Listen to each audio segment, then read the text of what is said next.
guys, what's going on? Welcome in. So in this one, I'm joined by my buddy Tyson from Let's Talk Jets Radio. What's up, dude? Dude, good talking to you. The whole summer you've been ignoring me, man. I'm trying to get a hold of No. you. You're just too busy, man. You're always blowing me off. Not at all, man. Not at all. But dude, I wanted to obviously training camp is just in a couple weeks. We start earlier, right? Because of the Hall of Fame game. And I feel like there's a ton of storylines. Obviously, Aaron Rodgers, there's a lot of things to look forward to. There's also a lot of question marks too, that I want to get your take on.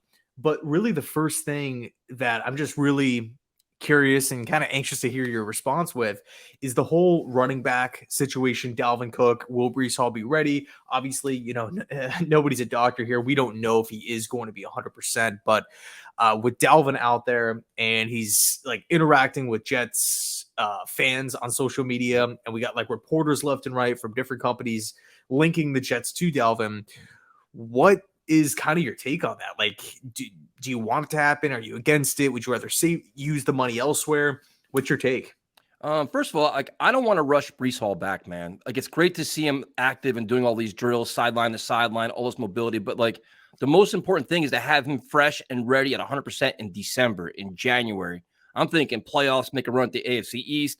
So don't rush him back. Like, if he only gets 10 carries, for the first 5 weeks, I'm cool with that. So then if your plan B is who? Michael Carter or Zonovan Knight or Izzy, if that's your plan B, Dalvin Cook's an upgrade, dude. And that's just a legitimate fact. He's proven, he's good. He can be explosive, be a home run hitter. And the other thing, too, is pass protection, blitz pickup, pass protection, having the veteran guy in the running back room. And if it comes down to money, it's like, you know what? They have cap space. Like, I'm all in this year, dude. This is a win now year. Like, I'm not worried about cap space. I'm worried about getting as much talent as humanly possible. He's an upgrade. And if you don't want him, then you know what? Give me Leonard Fournette. Give me another veteran running back in that room. So you're all for it. I mean, there's 100%. a lot of guys out. Like Kareem Hunt is another guy still out in the open market. I don't know where you stand with Zeke Elliott. I know a lot of people are out on that, but I mean, quickly, like Zeke Elliott compared to like Michael Carter, Bam Knight, where do you stand with him? I mean, Zeke Elliott's very good in pass protection, dude. Blitz pickup. I mean, look at like this offensive line is going to be a question mark, which I'm sure we're going to talk about. You want a guy that can help protect Aaron Rodgers. And if he has to get you, even a 4th and 1, get you that one little yard. I mean, Zeke Elliott's fine. He's going to come cheap. He's going to come motivated. Yep. He wants to win a ring. I'm sure Aaron Rodgers would love him. Like, I'm not like everybody. You're not getting Zeke Elliott from a couple of years ago. He's still a good player, and he's not going to be expensive. And it's just having a veteran, dude. The running back room is really, really young. Yeah, I think, it kind of sucks because like as fans, we're all like waiting for news. Yep. From like third-party sources and whatnot, like these different, like, these reporters and whatnot. We're not in the position of Joe Douglas or, anybody on the offensive coaching staff. They probably have a better feel for where Hall stands, with the injury, with the rehab process, just the overall timetable, so I think although Saleh and everybody is saying the expectation is for Breece Hall, week 1, that should be good to go. We've seen this, regime. They lie all wrong the time. before, a couple times, and it's been super frustrating. With Mekhi Becton obviously being a massive one. But they, obviously, I feel like they're closer to the situation. So with all of these reports coming out saying, there is something there, they're doing their homework on them. We've heard like all the, all the terms. I think it's a realistic thing that, hey, the Jets are interested in Cook. I think really it just comes down to the price, though. If Dalvin Cook is asking for like $9 million, $10 million, I do think I just have a hard time seeing. The position that I don't want to be in is like arriving to the trade deadline and say, oh, we really need some more depth at linebacker, or we need, more depth at safety, or, somebody goes down with an injury and we have to replace them. But it's like, we're so strapped for cash that, it's just unrealistic to even trade a superstar to get one in the building. But I guess that's like, Go ahead. No, Joe Douglas has been pretty like financially responsible with contracts. He manipulates the cap very well. He gives them ample cap space. He always has that safety room. He always had that safety room. Like, you know what? We need that oh crap button. That God, we need somebody. We have that. And it's like you'll be responsible. And the other thing too is the Aaron Rodgers restructure. What is that going to be like too? Because that could either create more cap space. We don't know how they manipulate that. They extend for 2 more years. There's going to be plenty of room. And like I said, if you don't want to go Cook, I think Cook is playing the smart, man. He's playing the Jets. He's playing the Dolphins. He's flirting with the Bills. He's trying to make the most money as humanly possible. If it comes down to the Jets or Dolphins, he's probably going to go to Dolphins because of the taxes. Same thing Tyreek Hill did. Same exact situation. So I don't think the Jets will go above and beyond Miami. They say, listen, here's our best offer. Come play with Aaron Rodgers and the Jets. And if you don't want to, then go down there and we can get somebody else. But I think they're in the mix. Yeah, plus Cook is from there too, which I think is, and former, college teammate of Jalen Ramsey and whatnot, Florida State. Another thing too, to kind of, play devil's advocate to what I was just saying.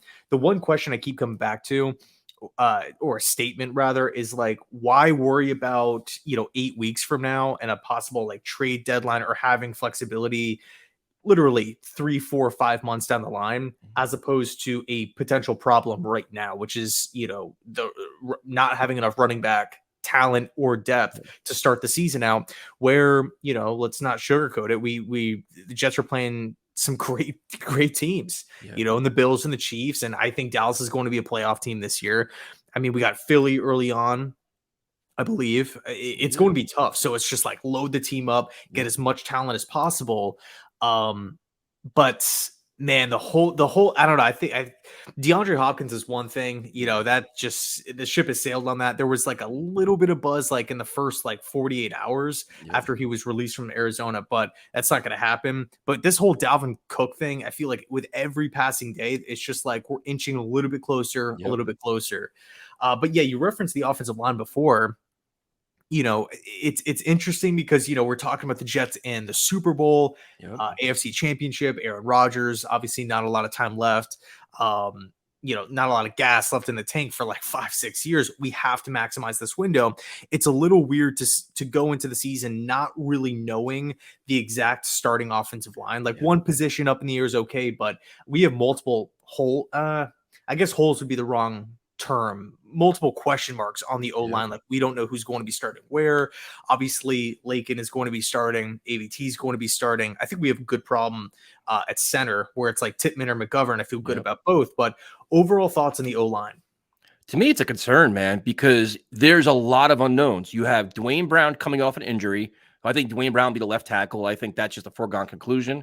You have Lakin Tomlinson, who didn't play well last year, that he has to play better, right? You have your center position, which is an unknown. Is it Tippmann or is it McGovern? And how they play? I think the Jets are probably hoping it's Tippmann, right? AVT coming back from injury. Hopefully he's playing at a high level. And then right tackle. Is it Mekhi Becton? Will he actually play right tackle? Or will he say, you know what? I want to be a left tackle or I want to be traded. Like, how does that all work? You're hoping that Becton comes in and says, you know what? I'll play right tackle. I'm going to dominate. Then you have the build. There's like potential for a very good line, but there's a lot of ifs, man. And the question you have is, how long will it take them to gel together? You have five, you have a whole new combination. They all got to get in sync, new offense, new quarterback. So a lot of newness there. And you're playing, like you said, dude, you're coming out to get the Buffalo Bills. It's not like you're starting out with like one of the worst teams in the NFL. Prime stage, high expectations, one of the best teams of football in your building. Here you go. And they're going to attack Aaron Rodgers. So the offensive line's got no wiggle room. So to me, it's a concern. I think it's going to be a lot on Hackett to have a smart game plan, get the ball to Aaron Rodgers' hands fast. But it's got to be a concern, man. Like you have to. Like the first question is Dwayne Brown going to be active for training camp? Like when's he going to be healthy? Right, man. It's the one like unfortunate question that I keep coming back to. Just overall thinking about like entering training camp and whatnot. It's are the Jets putting too much responsibility on players coming back from pretty significant injuries? Obviously Max Mitchell missed a lot of time. That was like a different situation with the blood clots, but Mekhi Becton, AVT season-ending injury, Becton season-ending injury, Dwayne Brown missed time. There's a lot happening here, a lot of moving parts. And, you address Lakin. To me, like I know he's, with San Francisco, one of the better guards in football, definitely one of the best guards that hit the market at that point in time. Yep.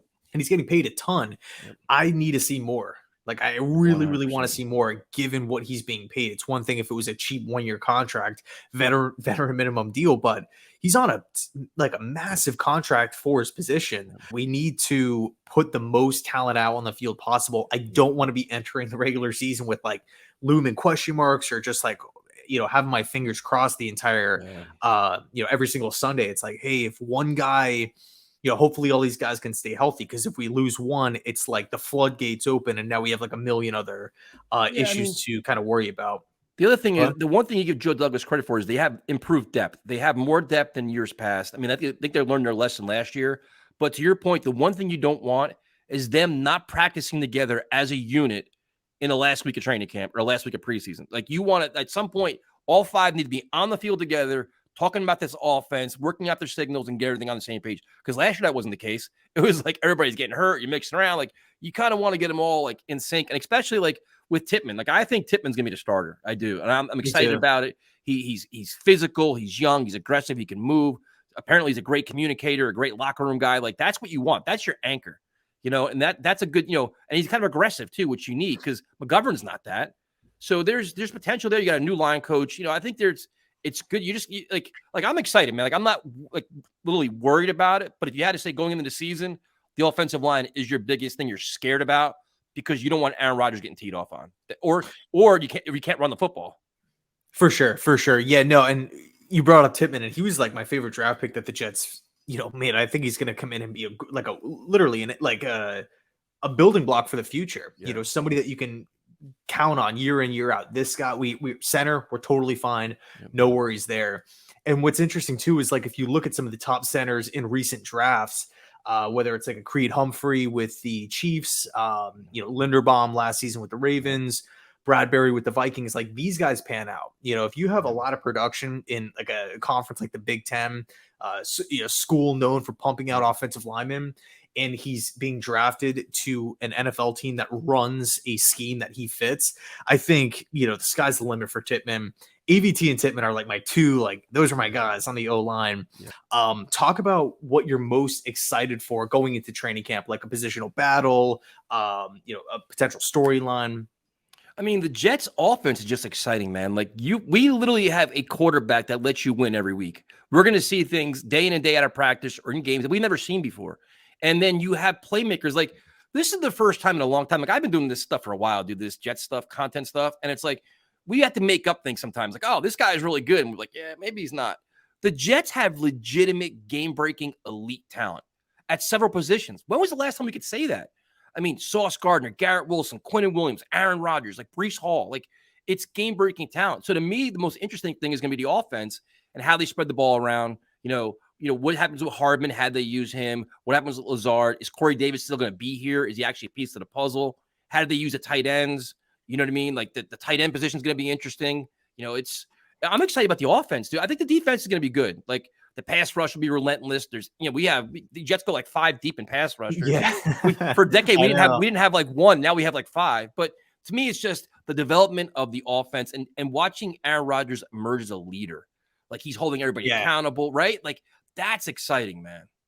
Yeah, that was what I was going to talk about next. Is just like Roger, like, you just don't get, like, say what you want about, Mike White and Zach Wilson, all these different guys that the Jets have had through the years. Even, throwing Fitzpatrick into that mix, veteran Joe Flacco, like, these guys are veterans. These guys, they've seen tons of different defenses. They played in multiple systems.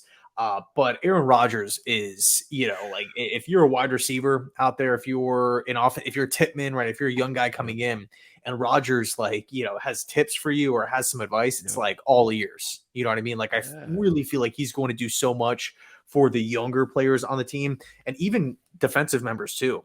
Where he can give advice to a Sauce Gardner. Hey man, like, I'm one of the best quarterbacks in the game, and you make it really difficult when you do this, or, I can expose you when you do that. You know what I mean? So now I'm just following the whole thing. Like, I'm pumped that the that we do have the 4 preseason games outside of like the injury stuff. I don't even want to get into that, but the 4 preseason games starting a week early, I think it's totally cool. And also I think that hunger is definitely like higher for me or more for me, because we didn't get that mandatory minicamp. So it's just like a longer duration with just like no news at all. But last question, and then I'll let you go. And I appreciate you taking the time, man. I know it's a little late. AFC East, Bills, Pats, Dolphins, Jets. In my opinion, it's the best division of football. I know a lot of people are down on the Pats. I heard a comment the other day saying that, on TV, saying that the Pats are like a 4 or 5 win team. I disagree with that. I think this division is absolutely loaded. It does really feel like it's a 4-team arm race. Where do you stand with the AFC East? Are you down on a team? Are you thinking one will disappoint? And if so, who? Well, I always hate the Patriots. I'm always down on them. This is the first year but this is the first year the Jets have to sweep them. Like, if you want to be the team that we think you're going to be, you have to sweep the Patriots because they have probably the worst quarterback in the division, right? Mac Jones can't compete with anybody else. That's the first thing. So then it comes down to the Dolphins. The Dolphins are a very good team. You respect them. You got to knock two around and take your chances with them. To me, it's like the Bills are the cream of the crop, but the Jets have to make a legitimate run to the AFC East. And it like, you're talking late December, you're right there, like a game out. Like, they should be competing for it, dude. There's no reason why they shouldn't be. And I have Dolphin fans that are always harassing me. Listen, it can come down to 2 teams have 10 wins or 11 wins to win a division. That's what it comes down to. But the Jets have got to be there. So I'm like, Bills, Jets, Dolphins maybe right below them, and the Patriots are last. But like, the Patriots with Belichick are always going to be tough, dude. They're going to win their 7 games, 8 games, get a couple lucky breaks or whatever stuff they get, whatever, how they cheat and get more wins, whatever. But right? They always get something. But like, you get your 7 or 8. But that's the Jets. This is the year, man. Like, this is the year the Jets, like, anything less than being top of the AFC East is unacceptable because there's too much talent now. Yeah, I think you said it. You brought up a great point where, we're looking at December, we're looking at January. It could come down to 1 game. Yep. Think about like just this past season. Obviously, the Jets lost the 6th straight or whatever it was. Yep. But like before that, you're thinking about the playoffs. And then once the Jets started losing games and the Pats started like winning some games and everything was just super crowded. Miami went on like this huge win streak and then a big losing streak.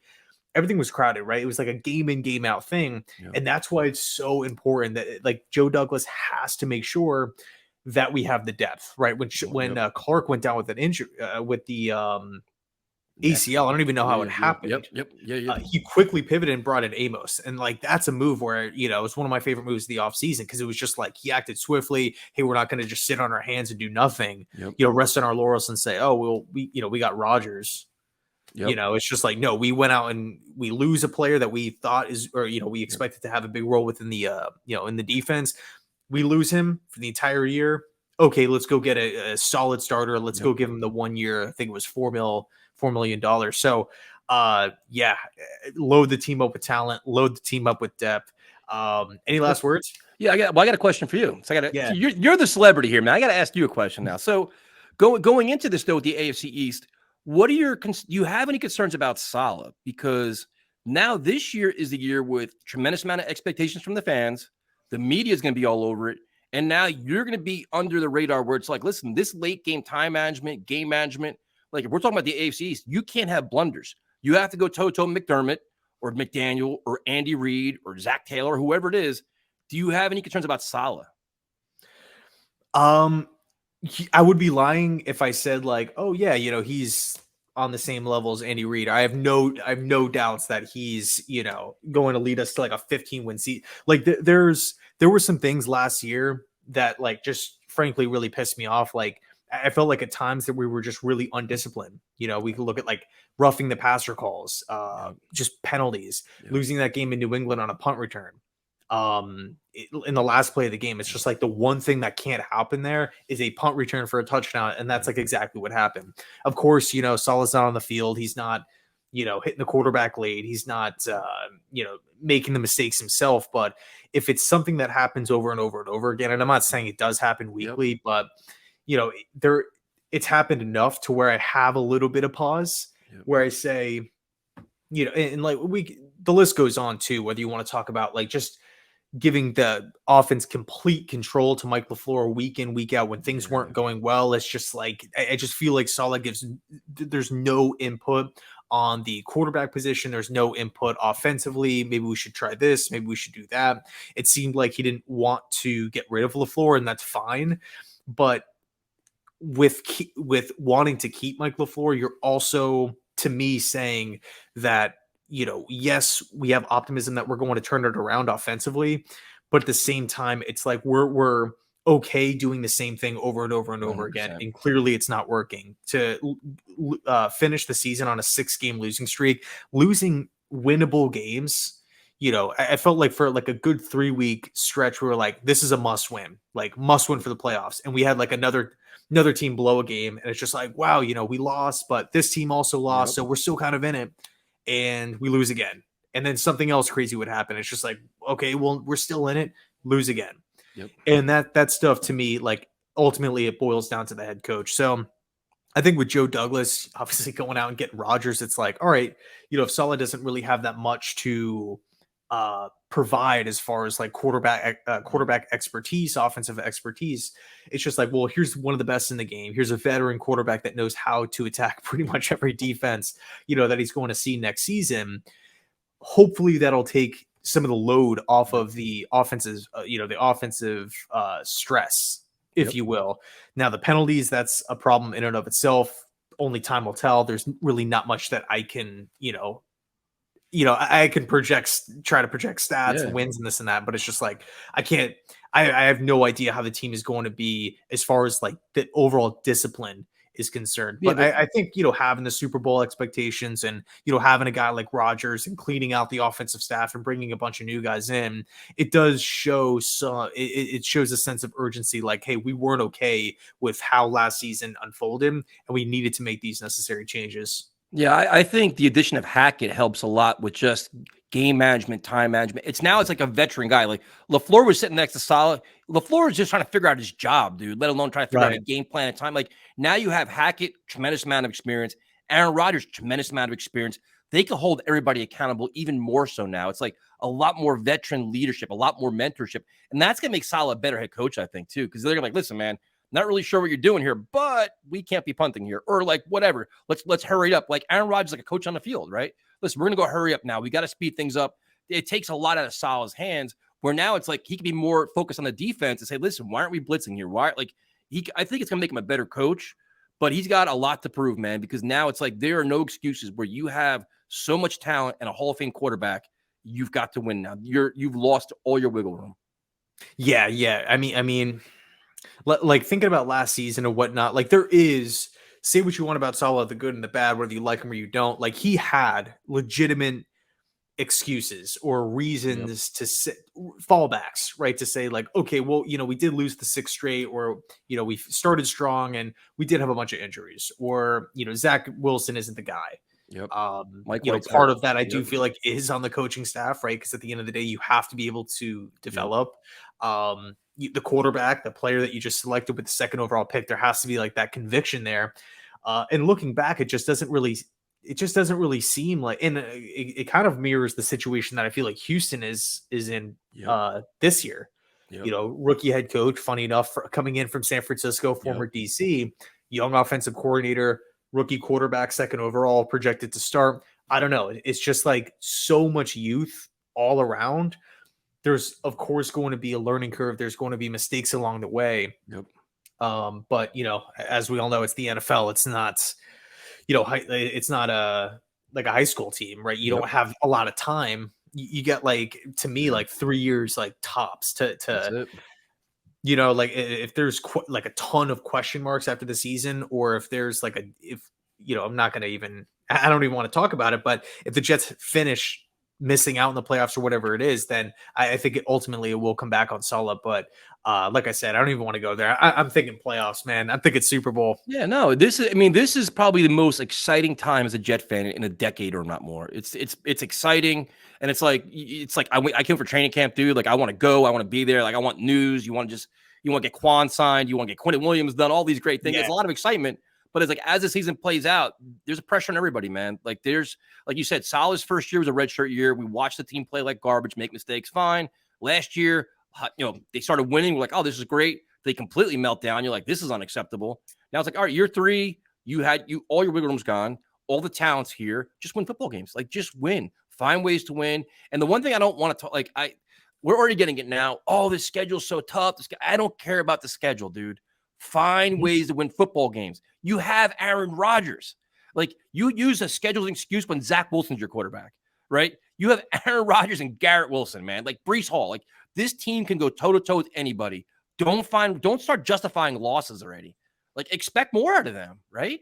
Yeah, no, 100%. I mean, that's why you trade for Aaron Rodgers. If you don't go away, giving away all these picks for Rodgers. You don't go accepting all this money that he's going to be putting on your franchise now to hopefully make the playoffs. You trade for a 39-year-old quarterback that was 90% retired to win the Super Bowl, to see something, that the Bucs saw with Tom Brady. You know what I mean? Like, they took the risk. They were like, hey, we're on the fringe, hopeful playoff team, young playmakers, good defense, although they did have Bruce Arians, big difference maker there, but overall veteran coaching staff.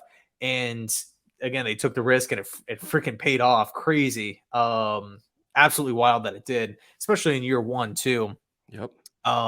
But no, Tyson, I appreciate you hopping on, man. I know I said like 10, 15 minutes and we're at like or approaching 30.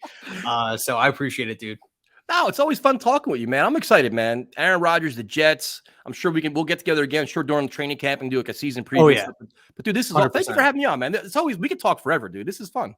I know. Yeah, I was just thinking in my head because I was just thinking like, man, like I don't know. I had like a million other questions, but I'm like, nah, I'll save it for another video. We're all good, man. I had fun. Cool. Well, yo, I appreciate it. And all of Tyson's links are listed down below in the description box. Thanks so much for watching. And as always, go Jets.